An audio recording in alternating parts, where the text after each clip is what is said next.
ಮೊದಲನೇದಾಗಿ ಶಿಕ್ಷಣದ ವಿಚಾರವನ್ನು ನಾವು ನೋಡುವಂಥದ್ದು ಆದರೆ ವಿದ್ಯಾರ್ಥಿಗಳಿಗೆ ಈ ತಿಂಗಳು ಉತ್ತಮವಾದಂತಹ ತಿಂಗಳಾಗಿರುತ್ತೆ ಅಂತಲೇ ಹೇಳ್ಬೋದು. ನಿಮ್ಮ ದೃಢ ನಿರ್ಧಾರದಿಂದ ಶಿಕ್ಷಣ ಕ್ಷೇತ್ರದಲ್ಲಿ ಈ ತಿಂಗಳು ನೀವು ಉನ್ನತ ಸ್ಥಾನಕ್ಕೆ ಏರುವಂತಹ ಸಾಧ್ಯತೆಗಳಿದೆ ಅಂತಲೇ ಹೇಳ್ಬೋದು. ಇದಲ್ಲದೆ ಗುರು ಹಿರಿಯರ ಮಾರ್ಗದರ್ಶನವು ಸಹಿತ ನಿಮಗಿಲ್ಲಿ ಸಕಾರಾತ್ಮಕ ಬದಲಾವಣೆಯನ್ನು ನಿಮ್ಮ ಜೀವನದಲ್ಲಿ ಈ ತಿಂಗಳು ತರುತ್ತೆ ಅಂತಲೇ ಹೇಳ್ಬೋದು. ಇನ್ನು ಉನ್ನತ ಶಿಕ್ಷಣದಲ್ಲಿರುವಂತಹ ವಿದ್ಯಾರ್ಥಿಗಳಿಗೆ ಈ ತಿಂಗಳು ಮಿಶ್ರ ಫಲ ಅಂತಲೇ ಹೇಳ್ಬೋದು. ಆತ್ಮವಿಶ್ವಾಸ ಬೆಳೆಸಿಕೊಳ್ಳೋದು ನಿಮಗಿಲ್ಲಿ ಉತ್ತಮವಾಗಿರುತ್ತೆ ಅಂತಲೇ ಹೇಳ್ಬೋದು. ಸೊ ನೀವು ನಿರೀಕ್ಷಿಸಿದಂತಹ ಫಲಿತಾಂಶಗಳು ನಿಮಗೆ ಈ ತಿಂಗಳು ಹೆಚ್ಚಾಗಿಯೇ ಸಿಗುತ್ತೆ ಅಂತಲೇ ಹೇಳ್ಬೋದು. ಇನ್ನು ನೀವೇನಾದರೂ ಸ್ಪರ್ಧಾತ್ಮಕ ಪರೀಕ್ಷೆಯಲ್ಲಿ ಏನಾದರೂ ಭಾಗಿಯಾಗ್ತಾ ಇದ್ದೀರಾ ಅಂತ ಹೇಳಿದ್ರು ಸಹಿತ ನಿಮ್ಮ ನಿರೀಕ್ಷೆಯ ಫಲಿತಾಂಶ ಇಲ್ಲಿ ನಿಮಗೆ ಸಿಗುತ್ತೆ ಅಂತಲೇ ಹೇಳ್ಬೋದು. ಆದರೆ ಶಾಲಾ ಮಕ್ಕಳ ವಿದ್ಯಾಭ್ಯಾಸದಲ್ಲಿ ಸ್ವಲ್ಪ ಇಲ್ಲಿ ಅತಂತ್ರವಾಗುವಂತಹ ಸಾಧ್ಯತೆಗಳಿದೆ ಅಂತಲೇ ಹೇಳ್ಬೋದು. ಆದರೆ ಯಾವುದೇ ರೀತಿಯಾದಂತಹ ದೊಡ್ಡ ಸಮಸ್ಯೆಗಳಿಲ್ಲ ಅಂತಲೇ ಹೇಳ್ಬೋದು. ಸೊ ಒಟ್ಟಾರೆಯಾಗಿ ವಿದ್ಯಾರ್ಥಿಗಳಿಗೆ ಈ ತಿಂಗಳು ಅತ್ಯುತ್ತಮವಾಗಿರುತ್ತೆ ಅಂತಲೇ ಹೇಳ್ಬೋದು. ಇನ್ನು ಕುಟುಂಬ ವಿಚಾರಕ್ಕೆ ಬರುವಂಥದ್ದಾದರೆ ಕುಟುಂಬ ವಿಚಾರದಲ್ಲೂ ಅಷ್ಟೇ ಈ ತಿಂಗಳು ಉತ್ತಮವಾದಂತಹ ಸಮಯವಿರುತ್ತೆ ಅಂತಲೇ ಹೇಳ್ಬೋದು. ಸೊ ಹಿರಿಯರ ಆಶೀರ್ವಾದದಿಂದ ನಿಮ್ಮೆಲ್ಲ ಕಾರ್ಯಗಳು ಈ ತಿಂಗಳು ಯಶಸ್ವಿಯಾಗುತ್ತೆ ಅಂತಲೇ ಹೇಳ್ಬೋದು. ಆದರೆ 2ನೇ ವಾರ ಸ್ವಲ್ಪ ಎಚ್ಚರಿಕೆಯನ್ನು ವಹಿಸಬೇಕಾಗತ್ತೆ. ನಿಮ್ಮ ಕುಟುಂಬ ವಿಚಾರದಲ್ಲಿ ಇಲ್ಲಿ ಸ್ವಲ್ಪ ವಾದ ವಿವಾದಗಳು ಹೆಚ್ಚಾಗಬಹುದು. ತದನಂತರ ಸ್ಥಿತಿಗತಿಗಳು ಸಾಮಾನ್ಯವಾಗುತ್ತೆ ಅಂತಲೇ ಹೇಳ್ಬೋದು. ಇದಲ್ಲದೆ ಈ ತಿಂಗಳು ನಿಮ್ಮ ಸ್ನೇಹಿತರ ಸಹಕಾರ ಮತ್ತು ಬೆಂಬಲ ನಿಮಗೆ ಹೆಚ್ಚಾಗಿ ಸಿಗುತ್ತೆ ಅಂತಲೇ ಹೇಳ್ಬೋದು. ಇನ್ನು ಮಕ್ಕಳಿಂದಲೂ ಸಹಿತ ನಿಮಗಿಲ್ಲಿ ಉತ್ತಮವಾದಂತಹ ಸುದ್ದಿಗಳು ಸಿಗುತ್ತೆ ಅಂತಲೇ ಹೇಳ್ಬೋದು. ಅವರ ಸಾಧನೆಯೂ ಹೆಚ್ಚಾಗುತ್ತೆ ಅಂತಲೇ ಹೇಳ್ಬೋದು. ಇನ್ನು ಮಕ್ಕಳ ವೃತ್ತಿ ಜೀವನ ಅಥವಾ ವಿದ್ಯಾಭ್ಯಾಸದಲ್ಲೂ ಸಹಿತ ನಿಮಗಿಲ್ಲಿ ಸಿಹಿ ಸುದ್ದಿಗಳು ಸಿಗುತ್ತೆ ಅಂತಲೇ ಹೇಳ್ಬೋದು. ಸೊ ಒಟ್ಟಾರೆಯಾಗಿ ಕುಟುಂಬ ಕ್ಷೇತ್ರದಲ್ಲಿ ನಿಮಗೆ ಈ ತಿಂಗಳು ಉತ್ತಮವಾದಂತಹ ಫಲಗಳೇ ಇದೆ ಅಂತಲೇ ಹೇಳ್ಬೋದು. ಇನ್ನು ಆರೋಗ್ಯ ವಿಚಾರಕ್ಕೆ ಬರುವಂಥದ್ದಾದರೆ ಆರೋಗ್ಯ ವಿಚಾರದಲ್ಲಿ ಈ ತಿಂಗಳು ಸಾಮಾನ್ಯ ಫಲ ಅಂತಲೇ ಹೇಳ್ಬೋದು. ಈ ತಿಂಗಳು ನಿಮಗೆ ಸ್ವಲ್ಪ ಮೊದಲನೇ 2 ವಾರಗಳಲ್ಲಿ ಜ್ವರ, ತಲೆನೋವು, ಕಫದಂತಹ ಸಮಸ್ಯೆಗಳು ಸ್ವಲ್ಪ ಬಾಧಿಸುತ್ತೆ ಅಂತಲೇ ಹೇಳ್ಬೋದು. ಇದಲ್ಲದೆ ವಯೋವೃದ್ಧರು ಅಷ್ಟೇ ತಮ್ಮ ಆರೋಗ್ಯದ ಬಗ್ಗೆ ಹೆಚ್ಚು ಗಮನವನ್ನು ವಹಿಸಬೇಕಾಗತ್ತೆ. ಮಧುಮೇಹ ಅಥವಾ ರಕ್ತದೊತ್ತಡದಂತಹ ಸಮಸ್ಯೆಗಳು ನಿಮಗಿಲ್ಲಿ ಸ್ವಲ್ಪ ಬಾಧಿಸುತ್ತೆ ಅಂತಲೇ ಹೇಳ್ಬೋದು.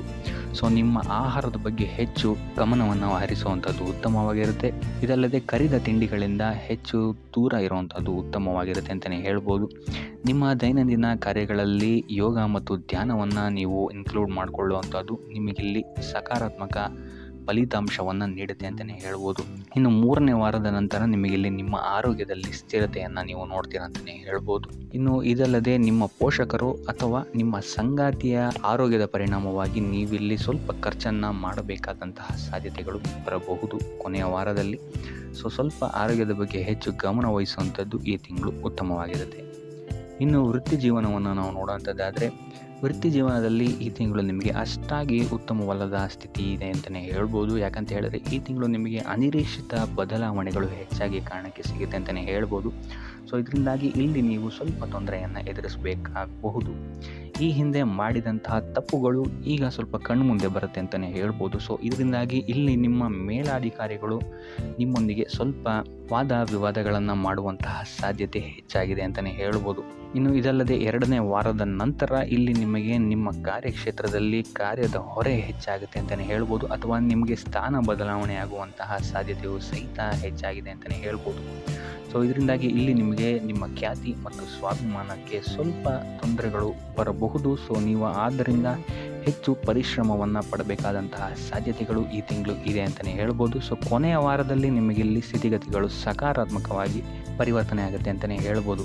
ಇನ್ನು ನೀವೇನಾದರೂ ಕೆಲಸ ಬದಲಾವಣೆಗೆ ಏನಾದರೂ ನೋಡ್ತಾ ಇದ್ದೀರಾ ಅಂತ ಹೇಳಿದ್ರೆ ಈ ತಿಂಗಳು ಅಷ್ಟು ಉತ್ತಮವಾಗಿಲ್ಲ ಅಂತಲೇ ಹೇಳ್ಬೋದು.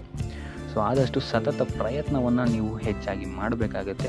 ಯಾವುದೇ ರೀತಿಯಾದಂತಹ ಆತುರದ ನಿರ್ಧಾರಗಳಿಂದ ನೀವು ಈ ತಿಂಗಳು ದೂರ ಇರುವಂಥದ್ದು ಉತ್ತಮವಾಗಿರುತ್ತೆ.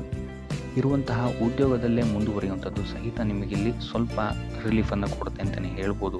ಇನ್ನು ಹೊಸದಾಗಿ ಉದ್ಯೋಗವನ್ನು ಹುಡುಕ್ತಾ ಇರೋಂಥವರಿಗೆ ಈ ತಿಂಗಳು ನಿಮಗೆ ಮಿಶ್ರ ಫಲ ಅಂತಲೇ ಹೇಳ್ಬೋದು. ಸೊ ಸತತ ಪ್ರಯತ್ನದ ಅವಶ್ಯಕತೆ ಈ ತಿಂಗಳು ನಿಮಗೆ ಹೆಚ್ಚಾಗಿ ಇದೆ ಅಂತಲೇ ಹೇಳ್ಬೋದು. ಸೊ ಕಾರ್ಯಕ್ಷೇತ್ರದಲ್ಲಿ ನೀವು ಈ ತಿಂಗಳು ಸ್ವಲ್ಪ ನಿಮ್ಮ ಕೋಪವನ್ನು ಹಿಡಿತದಲ್ಲಿಟ್ಕೊಳ್ಳುವಂಥದ್ದು ಉತ್ತಮವಾಗಿರುತ್ತೆ. ಸೊ ತಾಳ್ಮೆಯೊಂದೇ ನಿಮಗೆ ಈ ತಿಂಗಳು ನಿಮಗೆ ನಿಮ್ಮ ವೃತ್ತಿ ಜೀವನದಲ್ಲಿ ಯಶಸ್ಸನ್ನು ಸಿಗಲು ಸಾಧ್ಯವಾಗುವಂಥ ಏಕೈಕ ಮಾರ್ಗ ಅಂತ ಹೇಳ್ಬೋದು. ಸೊ ಅದರಿಂದ ಕಾರ್ಯಕ್ಷೇತ್ರದಲ್ಲಿ ಹೆಚ್ಚು ಗಮನ ವಹಿಸುವಂಥದ್ದು ಉತ್ತಮವಾಗಿರುತ್ತೆ. ಇನ್ನು ಆರ್ಥಿಕ ಸ್ಥಿತಿಯನ್ನು ನಾವು ನೋಡುವಂಥದ್ದಾದರೆ ಆರ್ಥಿಕ ಸ್ಥಿತಿ ಈ ತಿಂಗಳು ಅನುಕೂಲಕರವಾಗಿರುತ್ತೆ ಅಂತಲೇ ಹೇಳ್ಬೋದು. ಈ ತಿಂಗಳು ನಿಮಗೆ ಹೆಚ್ಚುವರಿ ಆದಾಯ ಹೊಂದಿರ್ತೀರಾ ಅಂತಲೇ ಹೇಳ್ಬೋದು. ಇನ್ನು ನೀವೇನಾದ್ರು ಹೂಡಿಕೆ ಮಾಡಿದರೆ ಇದುವರೆಗೂ ಮಾಡಿರುವಂತಹ ಹೂಡಿಕೆಗಳಲ್ಲಿ ನಿಮಗೆ ಉತ್ತಮವಾದಂತಹ ಲಾಭ ಸಿಗುತ್ತೆ ಅಂತಲೇ ಹೇಳ್ಬೋದು. ಇನ್ನು ಈ ತಿಂಗಳು ನಿಮಗೆ ಸ್ವಲ್ಪ ವ್ಯರ್ಥ ಓಡಾಟಗಳು ಹೆಚ್ಚಾಗುವುದು ಮೊದಲನೇ ವಾರದಲ್ಲಿ. ಇನ್ನು ಎರಡನೇ ವಾರದಲ್ಲಿ ನಿಮ್ಮ ವ್ಯವಹಾರದಲ್ಲಿ ನಿಮ್ಮ ಇಷ್ಟಾನುಸಾರ ಅಭಿವೃದ್ಧಿಯನ್ನು ನೀವು ಕಾಣ್ತೀರಾ ಅಂತಲೇ ಹೇಳ್ಬೋದು. ಇನ್ನು ಕೃಷಿಗೆ ಸಂಬಂಧಿಸಿದಂತಹ ವ್ಯಾಪಾರ ವ್ಯವಹಾರಗಳಲ್ಲೂ ಸಹಿತ ನಿಮಗೆ ಇಲ್ಲಿ ಉತ್ತಮ ಫಲಗಳು ಸಿಗುತ್ತೆ ಅಂತಲೇ ಹೇಳ್ಬೋದು.